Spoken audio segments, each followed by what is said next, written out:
మూడు ప్రభుత్వ రంగ సాధారణ బీమా కంపెనీలను విలీనం చేసి ఒకే సంస్థగా ఏర్పాటు చేయాలన్న పాత ప్రతిపాదనను ఆర్థిక శాఖ మళ్లీ తెరపైకి తీసుకొచ్చింది. ఈ మూడు సంస్థల ఆర్థిక పరిస్థితి మెరుగుపడటంతో ప్రభుత్వం ఈ దిశగా అడుగులు వేస్తుంది.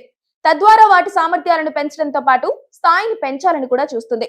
ఆర్థిక ఇబ్బందుల నుంచి ఇప్పుడు బయటకు తెచ్చేందుకు 2019-20 నుంచి 2021-22 మధ్య మూడు ప్రభుత్వ రంగ సాధారణ బీమా కంపెనీలు oriental insurance, national insurance, United India insurance లో ప్రభుత్వం 17,450 కోట్ల పెట్టుబడులు పెట్టింది.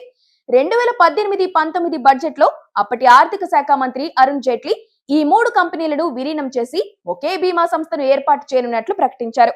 అయితే 2020 జూలైలో ఈ ఆలోచనను ప్రభుత్వం విరమించుకుంది.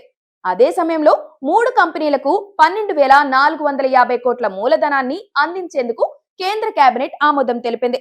తాజాగా సంస్థల ఆర్థిక పరిస్థితి మెరుగుపడటంతో మళ్లీ ఈ సంస్థల విలీనానికి ఆర్థిక శాఖ ప్రాథమికంగా మదింపు చేస్తున్నట్లు సంబంధిత వర్గాలు తెలిపాయి.